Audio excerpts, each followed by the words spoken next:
Hi everybody, thanks for joining me for another tutorial in Melinda's Rubber Room. I am Melinda Pierce and I'm an independent Stampin' Up! Demonstrator, and I'm happy to show you today a tutorial on how to make a quick and easy Christmas slimline card. So I'll show you first a couple of cards that I did that are a little bit more detailed. So this is the slimline card. It's meant to go inside a regular business size envelope, and it has a center flap here that flips open. And then the whole card flips open as well. So that's one example. And then this was my original one that I had done with the flap going up.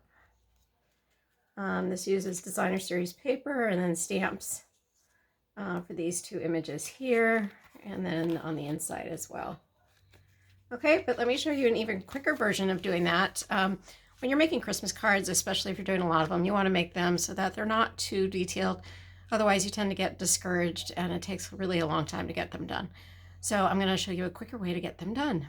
Okay, so I'm going to point you down to my work surface so you can see what I am up to.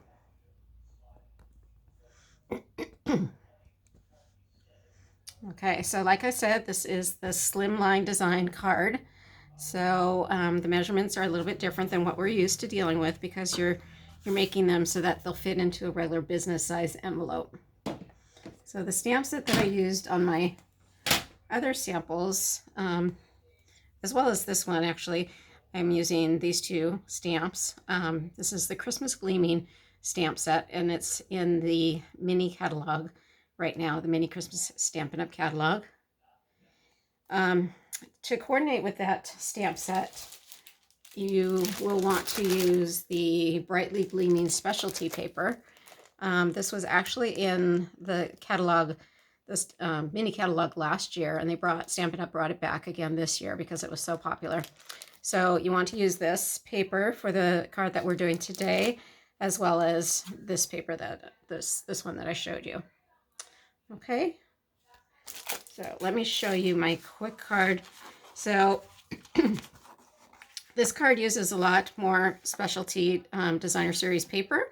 So you're not doing a lot of stamping, you're not doing a lot of die cutting, you're just doing a lot of cutting of designer series paper and regular cardstock.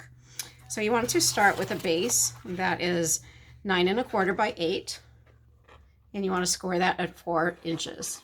So this is 9 1/4 and this is 8, and then you score it at 4 inches on the 8-inch side, and that is your base of your card. Okay. So then you're going to also use a mat, and this again is that designer series paper, specialty paper, and that measures 9 by 3 3/4, and that is the opposite side, which is really nice because you can use that really for any time of the year. So this paper is gorgeous, and you can see that it has that metallic imprint on it. So again, that mat is 9 by 3 3/4. So I'm going to go ahead and attach that mat to the base of my card.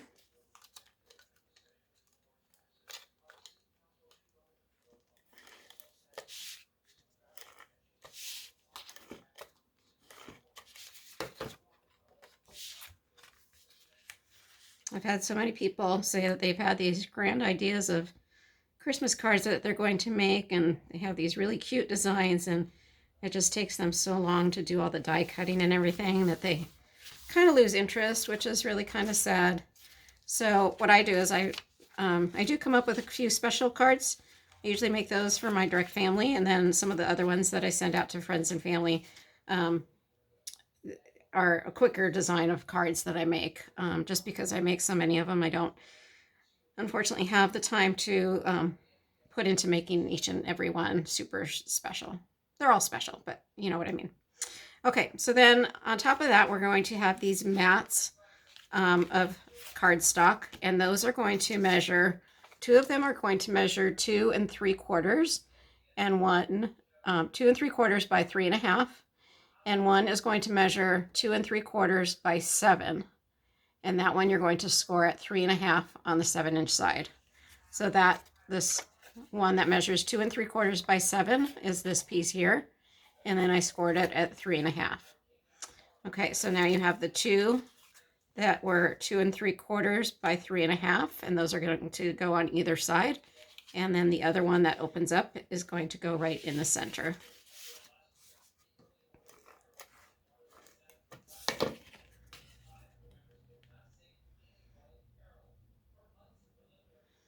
So you want to just place these so that you have a little bit of a border all the way around.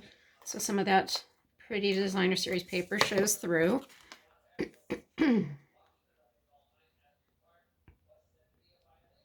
I usually try to start, if I have 3 things going across, I try to put the 2 on the ends first, and then I kind of center the 3rd one right in between, and that kind of helps everything stay symmetrical.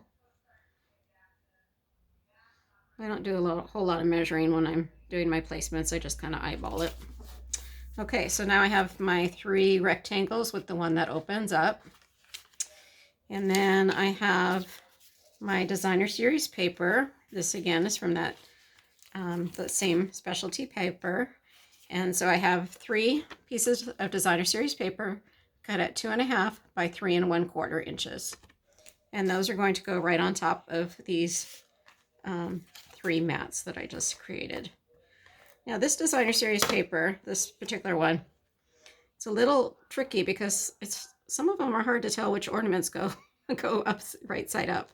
So I think it's this one here. It could kind of go either way, but just kind of look for those little holders that you would put your hooks on, and that'll tell you how to position your paper so it's right side up. I know we had a few mistakes last year when we were doing a project with this paper, and I think I actually did one of them that was upside down. It does get a little tricky, especially if you're trying to get them together quickly. Okay, so there is pretty much the base of my card. So obviously you could add additional embellishments here, but this paper is already so pretty and pretty busy, so I don't think I would put anything on top of here. All I'm going to do is put a saying here and a saying on the inside here. Okay, so what I'm going to do is stamp the deck the halls with boughs of holly. I'm going to stamp that on the vanilla cardstock in Night of Navy. Just going to stamp it there. And then I'm going to take the postage stamp that we have, and I'm just going to put the paper in there and cut that. So I'm going to punch this so that it's kind of up towards the top, but I want to make it smaller than that, similar to this one here. So what I'm going to do is go ahead and feed that tag back in and just kind of line up the bottom where I want it to punch. So I'm going to punch this part off, and I'll make that square instead of a rectangle, like so.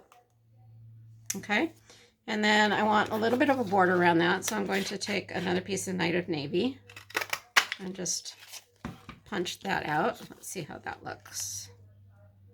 So then I can just layer that like so. And then I'm going to put that right on top, like that. So I think I want to sponge some Night of Navy around that as well. I'm going to just take a sponge. I'm just going to tap it on the ink pad and go right around those edges. This just kind of softens it between the dark blue of the Night of Navy and makes it look like it blends in better. And then that Night of Navy in the background helps it break up from the busy background. So I'm going to just adhere this to the Night of Navy, and then I'm going to pop the whole thing up. Just kind of winging this as I go. Kind of had a general idea in my head as to what I wanted to put together for you. Wasn't quite sure about all of the details.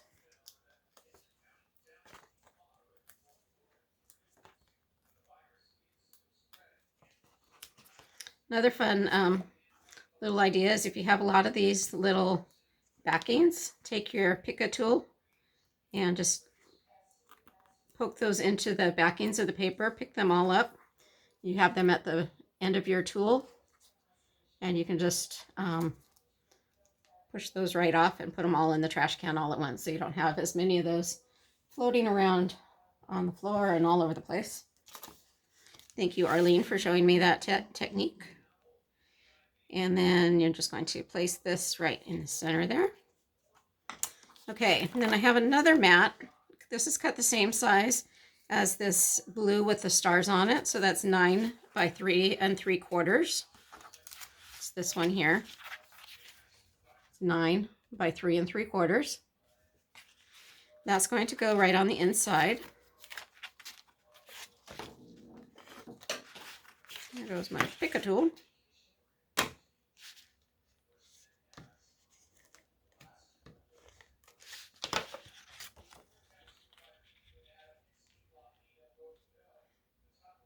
Okay, so that goes right there. And then I have a little piece of the Designer Series paper that I cut into a strip. I'm going to put that right on the inside just to decorate that a little bit.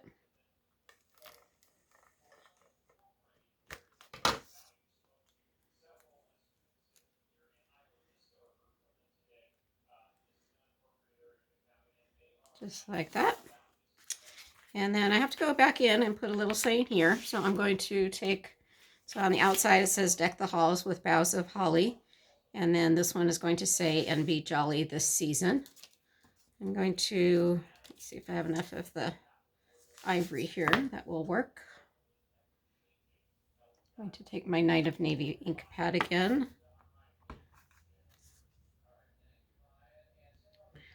I should just be able to use my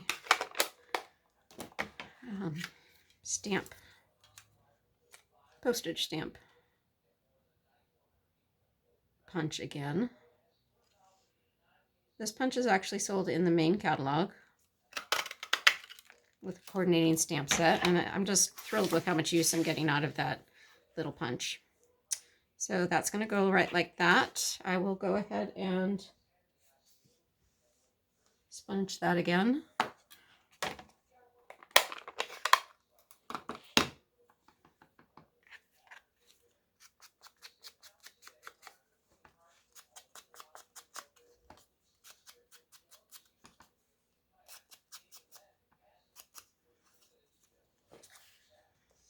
I'll just adhere that.